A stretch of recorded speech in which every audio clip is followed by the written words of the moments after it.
All right, let me check my face is on. Cool. So hey everyone, welcome back to CS196. Today we're going to be covering data mining. I know it's midterm week, so if you guys are able to make it, thank you so much for being here. All right, so let's take Netflix as an example. So I'm sure everyone uses Netflix or Hulu or some sort of streaming service, let's say YouTube even. And this is you. And you're a huge Batman fan.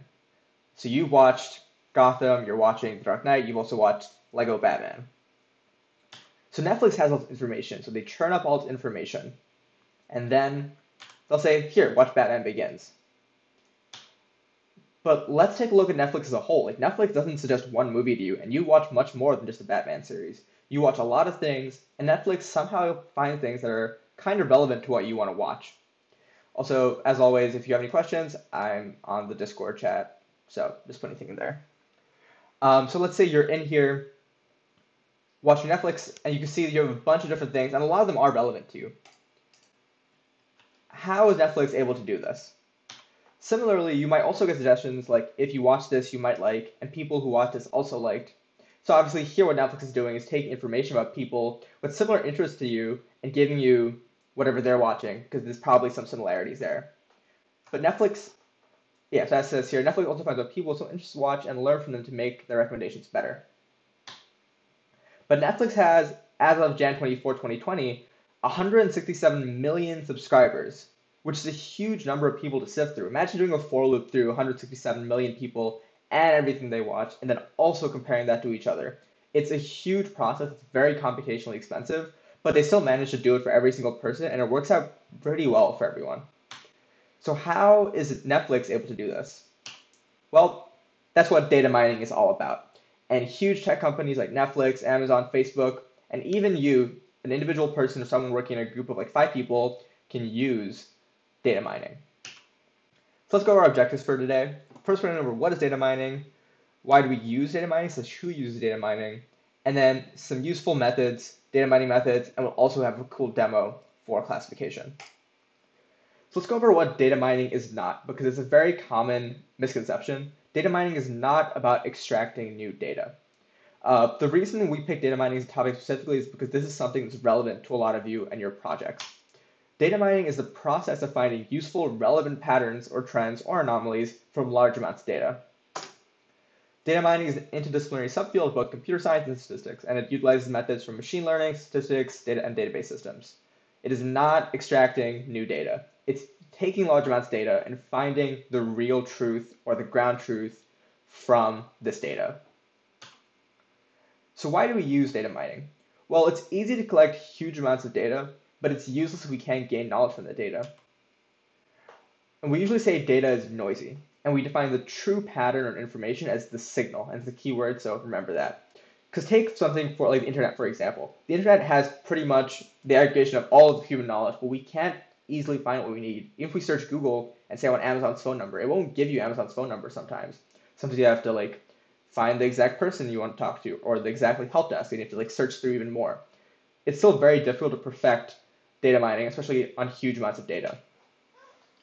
So let's take a look at this graph here. So this graph is CDC growth charts in the United States, and this graph shows us the signal, because this is like the actual official data. You see like these trends show the signal. But let's say only one school was sampled, then the relationship may not be as clear. And outliers can skew the pattern. So let's say there's a school with a bunch of children who hit puberty earlier, and they're also all kids of NBA players. Then this will be much higher, and that's noisy. That isn't the signal, that's not what the true trend is that's actually occurring in the world. That's just a false representation of that because of the data. Noise interferes with signal. Remember that. It's really, really important and a huge issue with data mining. So data mining methods are very powerful ways to extract useful information from large amounts of data, and that's accounting for noisy data. So why do we use data mining? Well, a lot of different fields, as one like the ones listed here, use data mining. So you have database marketing, credit risk, healthcare, bioinformatics. So things like quantitative trading. So if you heard of firms like IMC or HRT, all these big trading firms use data mining. Complex recommendation systems, so like Netflix, complex prediction systems, and a lot more. So who uses data mining? Well, here's some example job titles. So we have data scientist, data analyst, and quantitative blank, like quantitative researchers, quantitative analysts, et cetera, et cetera. And here's a bunch of industries if you're curious to see what industries use data mining. But the truth is, most industries apply at least some form of data mining, and pretty much every big tech company uses data mining. So it's a really useful skill to know. And a lot of people misinterpret data mining for the wrong thing, but a lot of groups as well are using data mining and they're thinking it's something else. So let's cover what it is exactly. Let's go over classification first. So classification, like the name implies, is a task of categorizing a data point into a class or target. We do this by training a model, and we can use the model to categorize the new data into classes or targets. And the end goal is to accurately classify new data into the correct class or target. And we'll show some examples of that.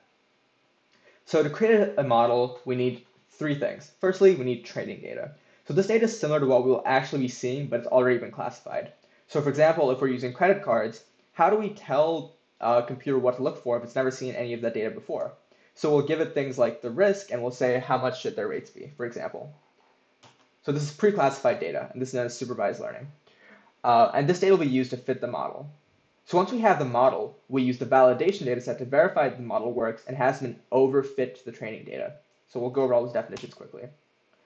So overfitting. If our model has very high accuracy in the training data, but not in the test data, then we can assume that the model has been overfit.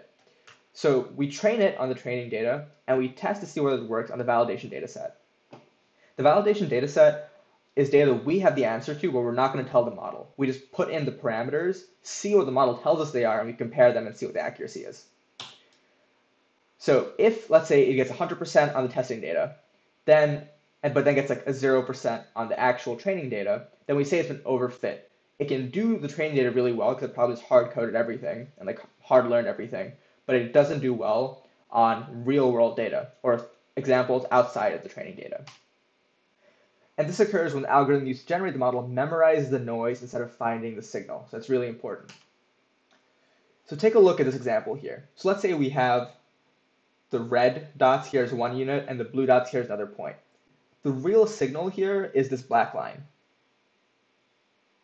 And we say things on the other side of the black line is red and on this side is blue. But the green line is overfitting because the real signal obviously isn't being followed. We're following exactly what the training data gave us, and the training data isn't guaranteed to be perfect. There's always going to be some noise in there, and this has learned the noise and not found the signal, which is that black line there. So we also use the validation test data set, to fine-tune certain parameters. So once we have the result, we can fine-tune a little bit more if we want to. And we finally use the testing data set to get an unbiased evaluation of the model. So the validation data set first lets us know how it's doing, and we finally test it and say, this is how good it is. You could think of the validation data set and the testing data set to be almost the same. In a lot of real-world practices, you won't even have a validation data set. You just go straight to testing data set. But the testing data set tells you, okay, this model will give you an 80% accuracy or 100% accuracy. Well, not 100%. It's very unlikely. But it'll tell you just how good your model is, and it's an unbiased evaluation. So you have your whole data. You split this into training and validation. So if this is your data point, you do mostly on training and then some to validate, and finally you test. So classifiers are algorithms that implement classification. And there are many different kinds of classifiers, so you'll need to choose the right kind to fit your needs. And we'll briefly go over SVMs, or support vector machines, and a decision tree classifier. So here's an example of classification. So given a credit score and age of a loan applicant, predict if the loan applicant is low, medium, or high risk. And as you know, generally, if you're younger, you're a higher risk for a credit score. But let's see what the data says. So this is our training data. You can skim it quickly. But as you can see with the training data, these two things here are our parameters. This is what we know, and this is the result that we're trying to predict. So let's say we plot the data like this, and we've also marked them as low, medium, or high risk. So given their age and credit score, where are they on the risky business and the risky and the risk factor in the scale? So with an SVM, what an SVM does is it tries to find groupings like this. If we were to plot this in a 2D, 3D, or even a multi-dimensional space, can we find groupings like this that prove that things are more likely to be higher risk or medium risk or low risk. As you can see here, based on the SVM's output, a lot of the green or low risk points are within this green section here. Most, if not all, of the medium risks are within this orange section, and finally all the low risks are down here in the red. Let's say we get a black point now. So we've never classified this point, but this could be something in our training data or something we're actually using. We can say with a pretty good amount of certainty that this is probably a medium risk person. Similarly, if it was over here, we can say with a pretty good amount of certainty this is a low risk person based on their age and credit score. And that's basically a high-level overview of how SVMs work. And now we have decision trees. So decision trees are pretty straightforward in how they work. So you'll be given, like, let's say we have this parameter here, popularity in CS, and it has a score. If it's less than or equal to 0.92, we go this way, otherwise we go this way. Similarly, we look at this parameter. Is it less than or this? We go this way or this way based on that. And again, we just go left or right. So it's a very simple way of classifying things, but it works very, very effectively, especially when you have a binary problem. So yes or no, because you can say, is this true or not? Go left or right, go left or right. And it's very easy to follow, and it's very easy to visualize how your classifier came up with an output. So this is actually a part of a decision tree that I made for one of my research projects. And as you can see, decision trees can get absolutely massive. This file is actually so big that I had to take a screenshot of it to post it because the file was too big. As you can see, it gets a very powerful way to classify things into several different groups. And you can see the colors here, all the different groups that I'm classifying things into. But you're probably wondering, how can I do this myself? Like, making something like this or writing code to do this is very, very difficult. Well, here's the answer. Don't do it yourself. Let somebody else do it. And by that, we mean libraries. So before I move on, let me see if there's any questions in the chat. Okay, so Sri asked, what's a signal? Well, a signal is the true pattern we're looking to find. So let's say we're given, for example, with this case, we're given a bunch of data and we want to classify things into low, medium, or high risk. The signal is what cross-section actually defines a low, medium, or high risk. And the noise is what causes that to not be found exactly. So like points that are out over here could be treated as noise. And if I jump back all the way over here, we have a very easy example here to understand. It's like things on this side of the line are red, other things on this side are blue. This black line here is the signal. It's the true divider between those things. But the noise, like these points here that are where they shouldn't be, is making it harder to find that exact line. Hope that made sense. All right, so let's look at scikit-learn. This is one tool that I use very frequently, and I think I would highly recommend for a lot of the groups working on classification problems. So what is scikit-learn? Well, scikit-learn is a free software machine learning library for the Python programming language. It features various classification, regression, and clustering algorithms, including SVMs, random forest, gradient boosting, k-means, etc., and it works with NumPy and SciPy, which are built in to Python. So I'm sure you've heard a lot of these words before: clustering, SVMs, random forest. It's a lot of buzzwords that people use in industry because they're very, very effective tools in data mining. But what does this mean for you? Well, it means you can very easily create powerful models to use data mining on your own without having to know how these algorithms work. So let's actually do a quick demo of that. 1 second. All right. So the example that I wanted to work on was I wanted to see, given a student and the number of hours that they study and their GPA, what is their probability of getting an A? So let's look at the functions that I wrote here very quickly. So firstly, we're going to get training data. So the way we're doing that is with 3 list comprehensions. So we're just getting names. We actually don't need this at all. It's just for fun. The number of hours they work, and we're getting a random number from 0 to 20. And we're going to get however many we specify up here. We're also going to get a random GPA from 0 to 4. And we're going to randomly generate their grades.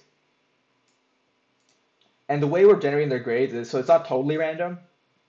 We're going to set the lower bound of the random function. So the way random works is that it picks a random number from this lower number all the way up to this higher number. And as you can see here, your lower bound will be higher if you study more and your GPA is higher.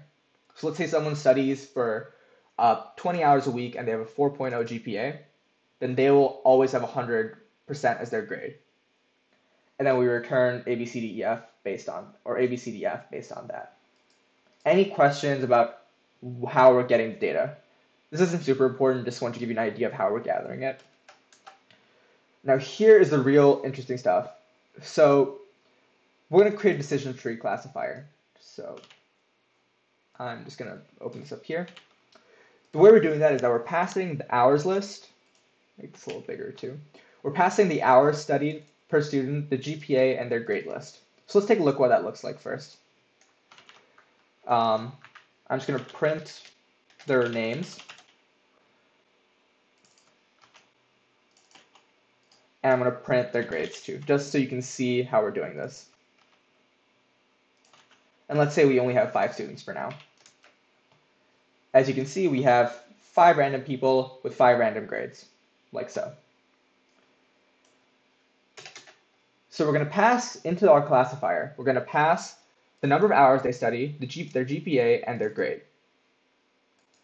And now we have 2 parameters. So remember, we have our parameters that we already have information to, and the thing that we're trying to predict. So X here is our known parameters. And if this is confusing, it's on documentation, and I'll also upload this code. So for X, what we're doing is we're going to put a tuple of the hours they study and their GPA together. So if I print X, it'll be like hours GPA for the first person, hours GPA for the second person, etc., etc.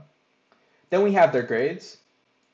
And here what we're doing is we're going to create our training data and then our testing data. So our training data is 70% of our whole, and 30% is going to be for testing. So we split X and Y into training and testing, which is going to be 70%, 30%, and again, 70%, 30%. And then use that to train the classifier. So to actually make the classifier, it's really easy. We just import up here, we just import our decision tree classifier, we import this, and we import our metrics function from scikit-learn. We create our classifier, and then we can just do fit. What fit does is it basically tries to find the best mapping of the training data that gives the highest accuracy. Finally, we can test it using the X test data and then print out our accuracy. So I basically talked about a lot of code there. Let's just see it run.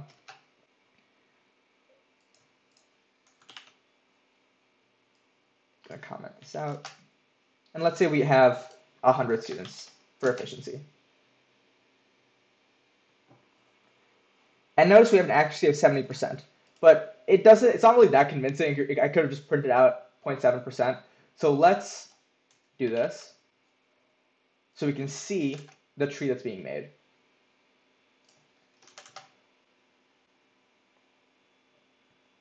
And as you can see, we're able to build a tree which we can follow for a new student to see what their grades would be.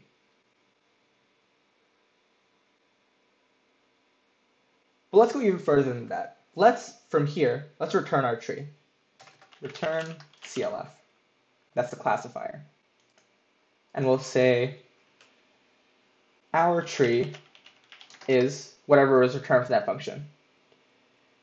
Now what we can do is we can actually hand pick data. I put our tree instead of our tree, but that's fine. I can go here, do our tree.predict, and put in the parameters that we just saw. So parameters we had, again, are hours and hours studied and the GPA. So let's say they're a perfect student, they study 20 hours a week, and they have a 4.0 GPA. Oh, my bad. I have to put this in another array.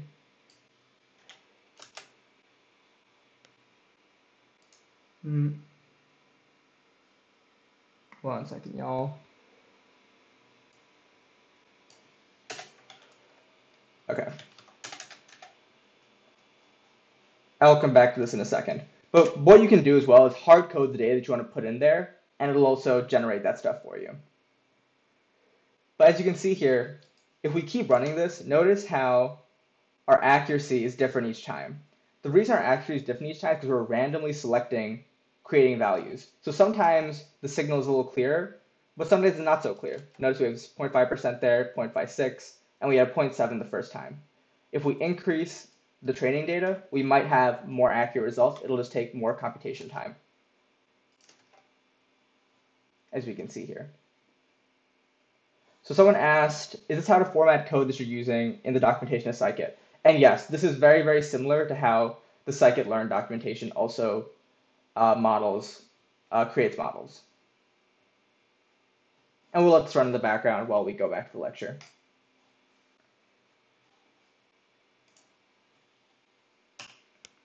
All right, so we had a quick demo. Now let's move on to regression. And as we know, we can also do regression in scikit-learn. I'm not going to cover that right now because you can read the documentation for that. So regression is the process of estimating the value of a dependent variable from an independent variable given a set of pre-existing points. So let's say we have an xy axis like this with only one independent variable and one dependent variable. So let's say we only have the GPA of the student or the hours they studied and their grade. We'll get a bunch of random points like so. And as we can see, it's a positive correlation. They're moving forward, like upwards like this. So as independent variable increases, so does the dependent variable. So a regression line is trying to find a perfect line that minimizes the error. And this is called the least squares method. The way we calculate error is by finding the distance from all the points that aren't exactly on the line and trying to minimize that error. The perfect line isn't the line that can hit all these points. It's the line that can minimize the distance between everything. We want to minimize error. And you're probably asking yourself, why is this useful? Well, let's say we added a new point now, and we put it like over here. We put it right here. Well, then we know how close it is or whether it's true or false based on the distance from this regression line. And the way we do this is pretty simple. It's just like a y equals mx plus c equation, but it can also be expanded into multiple dimensions if we have multiple independent variables. Obviously, x is the independent variable and y is the dependent variable. Also, negative correlation is simply when, as the independent variable increases, the dependent variable decreases. So the example I provided was an example of linear regression, and we drew a straight line for that. We can also use logistic regression. So the reason we do something like this is usually we'll say, if anything is above this point here, or above a certain value, it's one thing. If it's below, it's another thing. With linear regression, it can go anywhere to like infinity and back. With logistic, we go to 0 and 1. And this is really useful for binary problems when we're trying to say something is or isn't something. So let's say, is this a cat or isn't this a cat? We could use something like logistic regression to help us identify that because there's only two maximal or minimal options that it could be. Now let's look at tracking patterns. So this is a very basic idea in data mining, but it's a fundamental technique involving recognizing patterns in your data sets. And identifying these patterns allows us to make intelligent inferences about the outcome of certain actions. So let's say, for example, a big retailer finds that a certain product sells especially well with a specific demographic, and using this trend, they can better target similar products and maximize profits. A very basic idea, and it's difficult to like find mathematical ways to do this, but you can also do it just by using your intuition. So outlier detection is something you can prove mathematically. So in some cases, the underlying pattern from the data isn't enough to give you a clear understanding of the trends or information. Sometimes the real information comes from the outliers or anomalies, and they can be more informative than the actual trends that we see.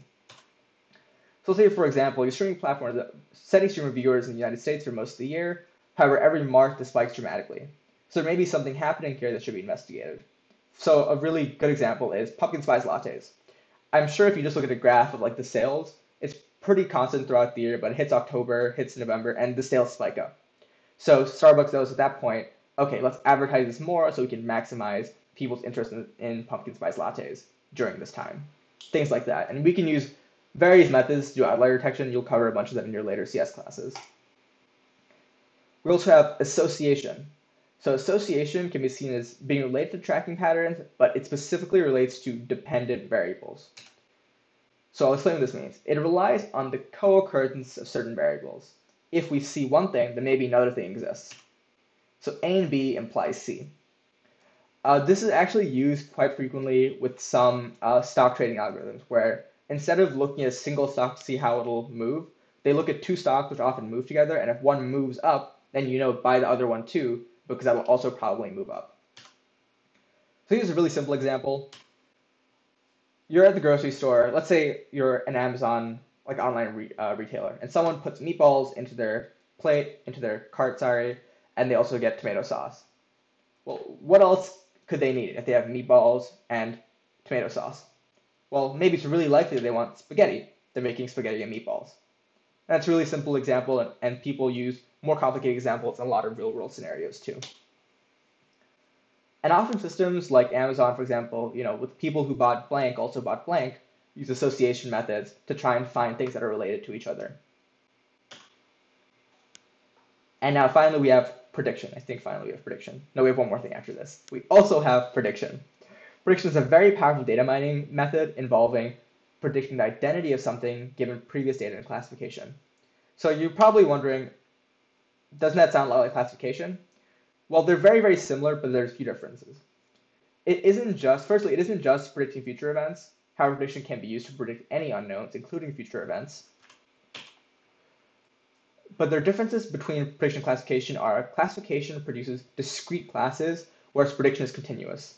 So, for example, we'd use classification to say, is this photo a cat or is this not a cat? And we use prediction to say, what do we think the stock price is going to be tomorrow?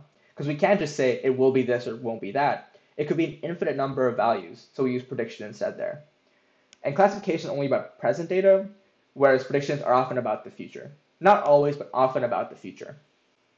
And what I mean by that is classification, we only classify on data that we currently have. We can't classify things that we don't have access to, whereas prediction is always about trying to find out what's going to happen, even though we don't have that information yet. They're both similar in that they both deal with classifying unknowns. And the use cases are things like predicting weather based on the current factors / previous factors, predicting profits when prices change, and predicting the cost fluctuation of a stock. Finally, we have clustering. And clustering is another really, really useful machine learning method that's used very frequently. What it involves is taking large amounts of data and grouping the data into different segments where each sector has several similarities between their features. So for example, let's say we're just given the age and credit score. The age and credit score are the features, and we also know what they're labeled as.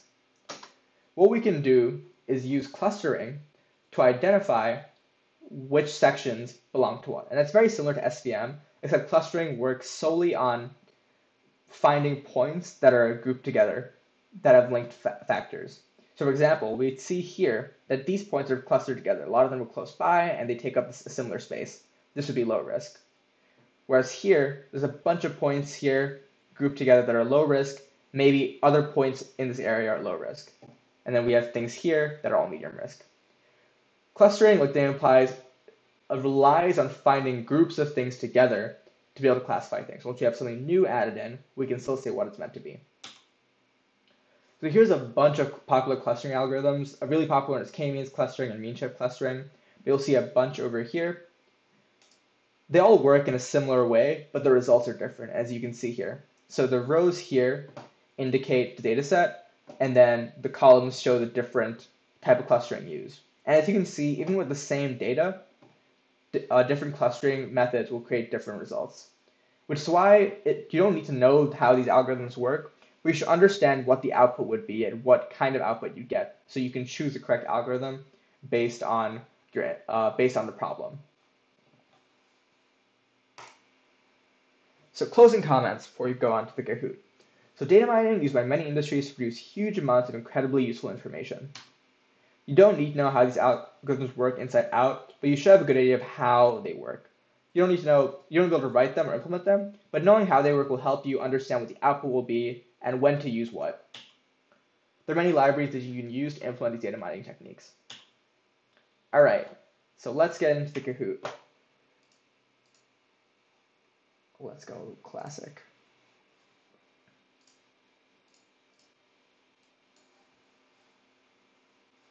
All right, I'm just going to drop this into the questions chat and into the Twitch chat.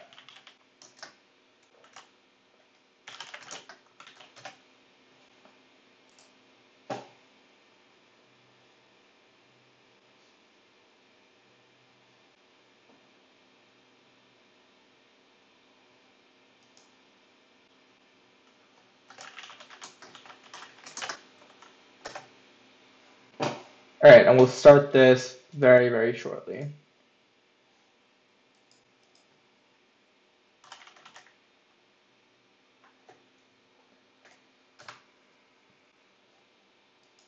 This is a slightly longer Kahoot, but I do want to speed through it because I don't like having students just wait for ages for people to submit stuff.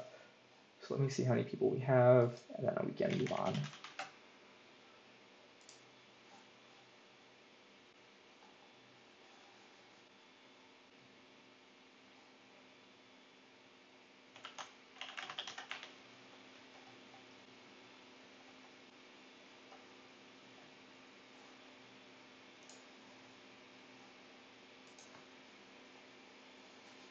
All right, is that everybody? Okay, I think that's most people. You can join later as well. Start. All right, question 1, or countdown first. So would this black point be classified as low risk, medium risk, or high risk? It's a little tricky, because not as obvious as you might think.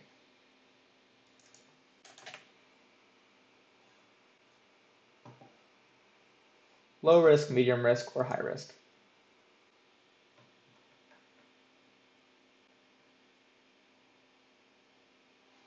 Look at where the black point is and which section it's in.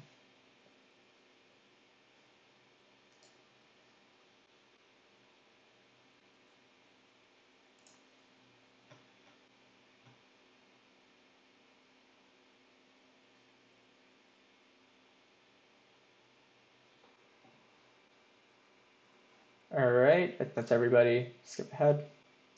Okay, so good job to most people. Yeah, if we look at this photo again, it's right in the line. It could be anywhere, and this is a key issue with data mining. A lot of it is, it's very difficult to get an exact answer with data mining. A lot of it is prediction, and here we can predict that it could be medium or low risk, or high risk, sorry, and either would be correct based on where it's located.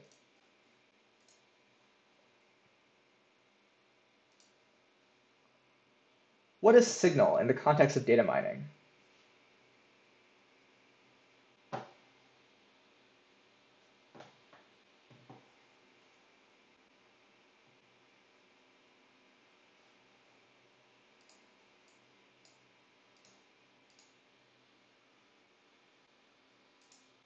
As always, if you have any questions, drop them in the chat, and I will get to them as soon as possible.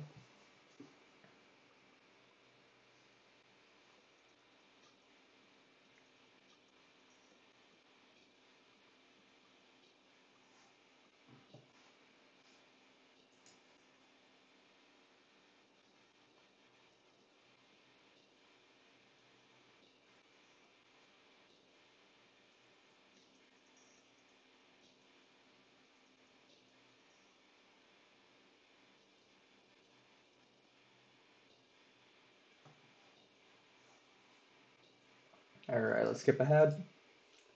Okay, good. Again, most of you got this correct. Signal is the true underlying pattern. So given a bunch of data, what is the actual pattern that we're trying to find? That signal. True or false? Classification produces discrete classification, e.g. true, false, yes, no, fit, no fit.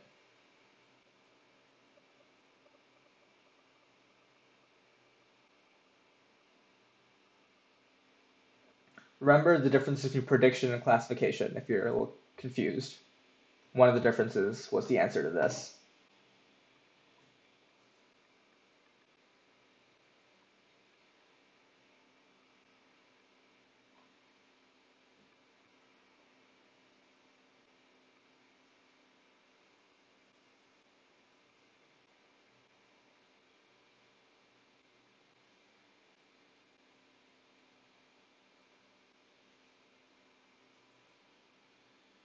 I think that's almost everyone. think. Yeah. Okay, so again, let's see if you guys got this correct. Yes. Think of classification as having a bunch of boxes everywhere, and you want to put this new data point that you don't never seen before and put it in one of those boxes. You can't say this data point will give me the value 37.325. You can't do that. You can only say it belongs in box A, box A, box C, a discrete value, not a continuous value.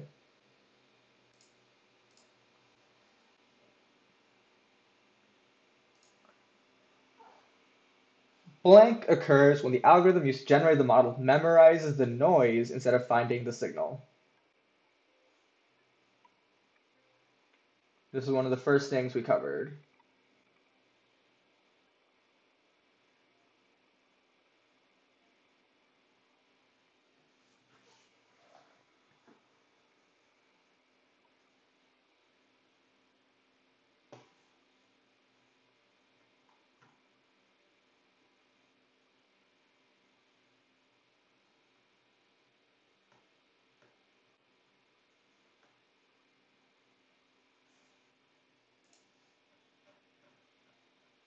I think that's everyone. Let's skip ahead. All right, great. So overfitting is when your model learns the training data really well. It can get really high scores accuracy-wise in the training data, but once we actually test it or try to validate it, it does very poorly. And that's because it memorizes the noise instead of finding the signal. Good job. Tough round. Okay, you notice that around a specific season, a certain product spikes in sales. What data mining technique did you use? Someone guessed that before the screen even came up.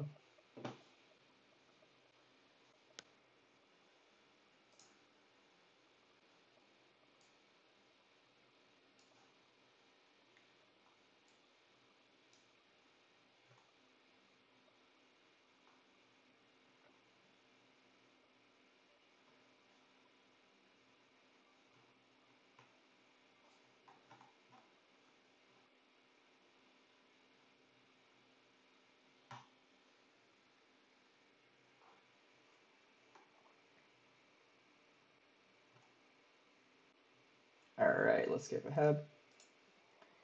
Awesome. So a little bit of mixed stuff here. The answer is outlier detection. The reason it's outlier detection is because we're noticing an anomaly occur. There's a spike. A spike is almost always an anomaly. So we want to use outlier detection to try and identify that spike and then try to later on use our own intuition to see what caused that.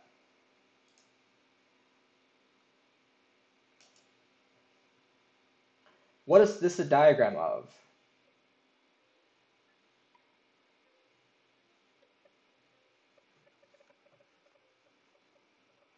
If you know that shape, it'll be pretty easy to understand. To answer, sorry.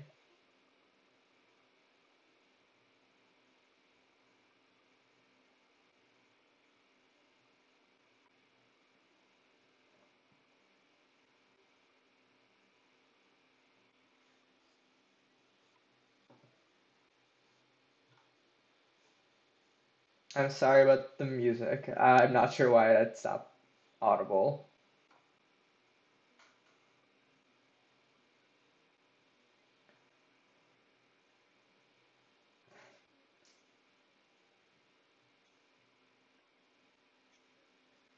All right, let's skip ahead.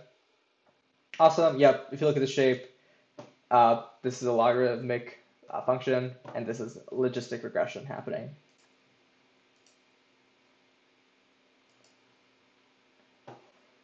What data mining method is used in people who bought blank also bought blank predictions?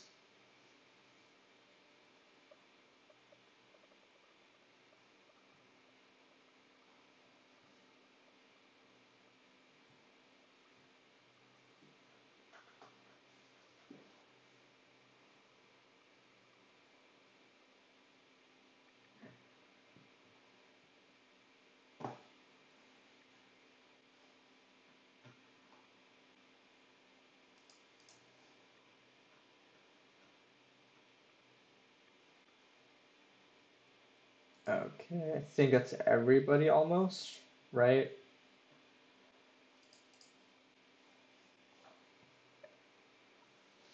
Yeah.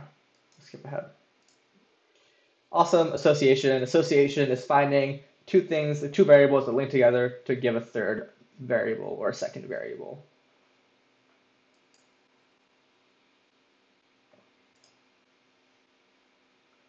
So when drawing the regression line, we want to, you've taken Linnell's, this is pretty easy to answer.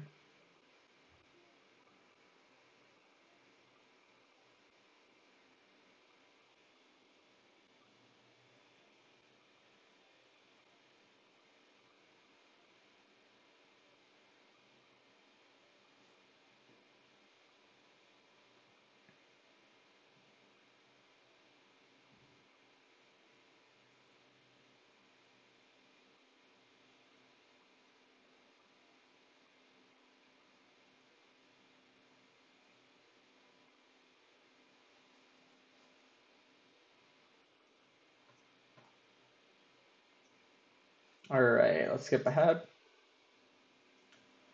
Next, here's a leaderboard just for fun. All right.